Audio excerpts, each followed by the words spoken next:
บายดียินดีต้อนรับเข้าสู่ดงดกป้ายรายการพิมพ์ครบวงจรซึ่งมื้อนี้จะพาทานมาฮู้เกี่ยวกับห้านดงดกป้ายของพวกเฮาว่าพวกเฮามีการบริการอย่างใดซึ่งทางห้านของพวกเฮาได้บริการพิมพ์24ชั่วโมง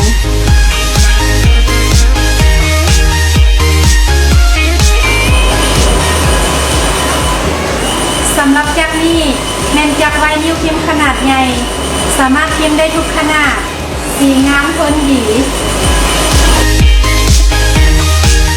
จักร CNC เป็นจักรตัดแผ่นทุกชนิดสามารถตัดแผ่นตัดโฟมตัดตัวหนังสือต่างๆได้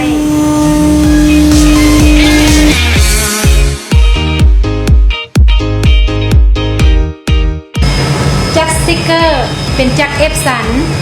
พิมพ์ด้วยความละเอียดสูงสีบ่ตกสีทนทานดีเหมาะในการพิมพ์สลักสินค้าหรือสติกเกอร์ต่างๆนอกจากนี้ทางห้านพวกเฮายังมีพิมพ์นามบัตรพิมพ์บัตรเซินพิมพ์บัวซั่วแผนพับปักเซลกาเสือกพิมพ์กระเป๋าพิมพ์ใบบินและอื่นๆ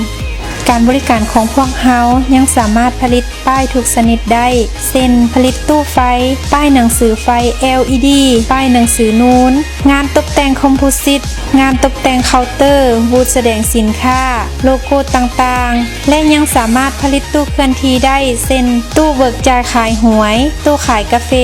และตู้ขายน้ำห้านของพวกเฮาเร่งบริการให้แก่กลุ่มลูกค้าเวียดด่วนซึ่งห้านทั่วไป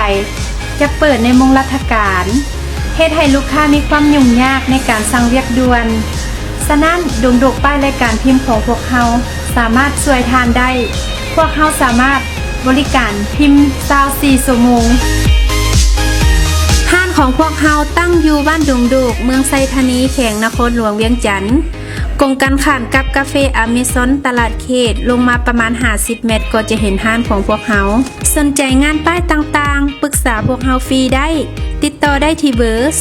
021 840 988โทรหรือ WhatsApp 020 5555 1741